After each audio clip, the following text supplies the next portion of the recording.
has expired. Senator Hughes. Thank you, Madam Acting Deputy President. Well, you know, I really felt like after we'd been out of this place for 6 weeks, it was like coming back to school, new year, new teacher almost. You weren't quite sure what room you were supposed to be in.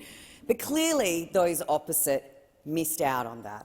They haven't quite got the same fresh approach to when we come back after 6 weeks, because they are still sprouting the same old negative energy that nothing is right.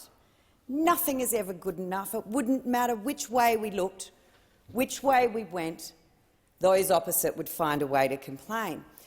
But what I think it is incredibly interesting, though, Madam Acting Deputy President, is it's not everyone in Labor who currently has looked at the situation in India and constantly flip-flopped and changed their position, who've taken a politically expedient position just because it's the opposite of what the Morrison government's done. In fact, there's many in Labor that have actually embraced the decisions that the Morrison government has made based on health advice, making sure that Australians are safe. And I just thought I would take this opportunity to remind those opposite of what some of their colleagues have said, and perhaps they might like to take this on board and, with regards to their objections, may like to raise it with them, because it might get a little bit awkward at some of those federal council convention things you all get together with.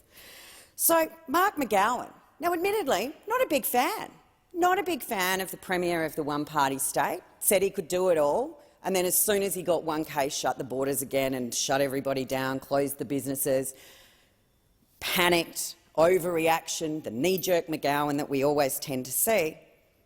But even Mark McGowan here decided to support Prime Minister Morrison and the coalition government, and I quote, "With more and more arrivals coming from India, we need to seriously look at temporarily restricting the travel of people who've been in or through India."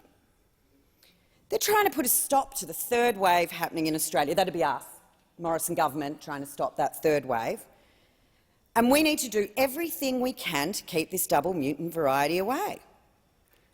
So it was in fact the West Australian Premier, Mark McGowan, came out urging, in fact normally when it's Mr McGowan it's demanding, but he urged the federal government to suspend flights out of India. There needs to be a suspension, Mr McGowan told reporters. But it wasn't just Mr McGowan in the one state place of WA. It was also up in Queensland. Princess Palaszczuk, the woman who likes to claim everything. So I was wondering if I was getting Senator Urquhart. I would ask that the senator opposite call those by their appropriate names. Senator Hughes, you need to use the appropriate titles. Thank you, Madam Acting Deputy President. Anastasia Palaszczuk, Premier of Queensland, the other state known for slamming those borders shut, ruining its tourism industry at every opportunity, but then sticking its hand out for the federal government to bail out its industries yet again. But even Premier Palaszczuk came to the table on this one. She welcomed the news that the federal government's decision that we increased aid to India. But while she acknowledged the decision to suspend flights was difficult for families, and to quote Premier Palaszczuk, "It's the right decision at this time." And when Premier Palaszczuk even gets that COVID is unprecedented and at different times we need to take different responses, I think it says something to those opposite that they need to pay a little more attention to their colleagues. But it's not just the state premiers. No, it's quite a few that sit over in the other chamber. And in fact, the Leader of the Opposition himself quoted here, saying it's understandable these border closures have occurred given what's occurred in India, have happened given what's occurred in India. The health officials recommended a reduction, and I think that's appropriate. But of course, whilst Mr Albanese likes to have bet each way, and I won't use the term that he is colloquially known as, in respect of those opposite, it was his predecessor, Bill Shorten, who was the member for Maribyrnong. Senator Hughes. Sorry, Maribyrnong? Senator Hughes, you do need to use the appropriate titles. Sometimes forget what the name of their seats are. My apologies. Senators are much easier to term to remember. The member for Maribyrnong, he came out claiming that it was well past time to shut our borders to flights from India.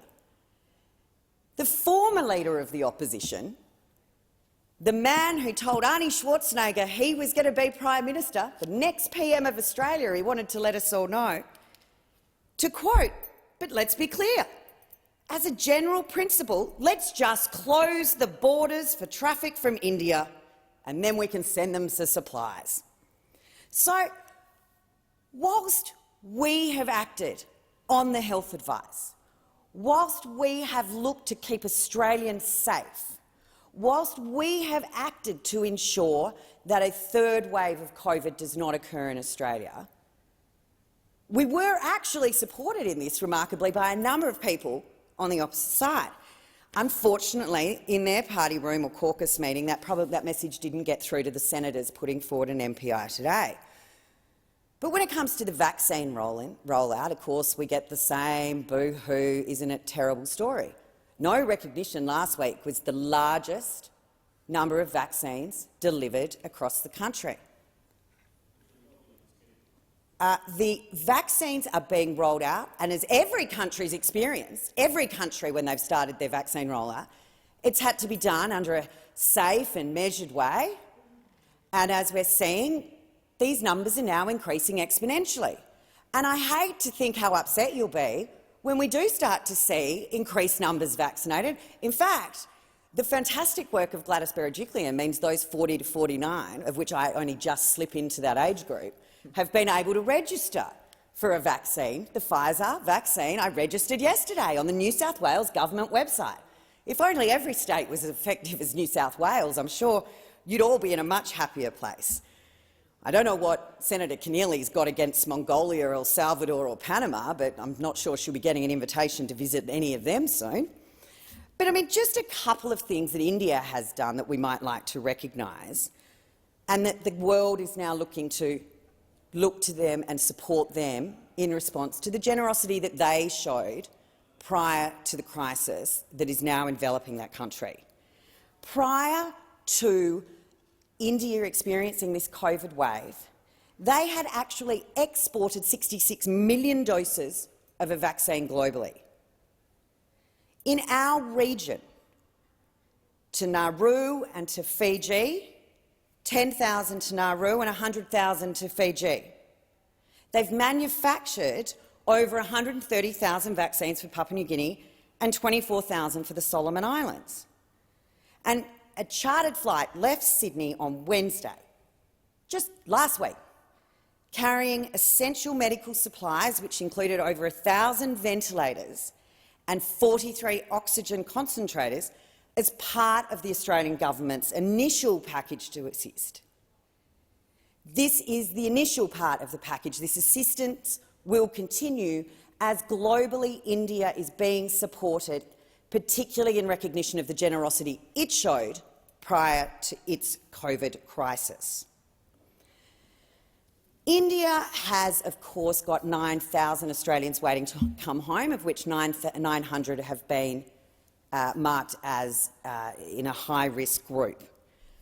From the 15th of May, we will start to see repatriation flights.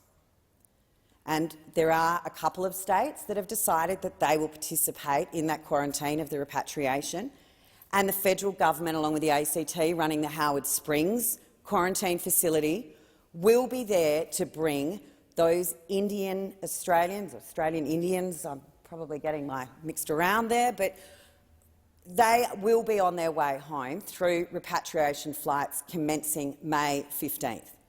But don't let the truth get in the way of a good scare campaign over there. These Australians will be coming home, and they'll be coming home in a safe way that's not only safe for them, it's not only safe for the frontline workers that will work with them through the quarantine period, but it's safe for the whole Australian community. And that's the way the Morrison government has approached all of COVID. Our decisions are based on health advice. Our decisions are based on how to best keep all Australians safe. We've seen increases just since February into March of the number of Australians coming home. This is going to continue to increase. It's not helped when states decide to shut down everything over one case of COVID. Again, I would urge them to look to the Berejiklian government for leadership and how to manage this crisis. But I think rather than scaremongering, we should look to the solutions, appreciate the support that the Indians are getting and know that they will start coming home from May 15.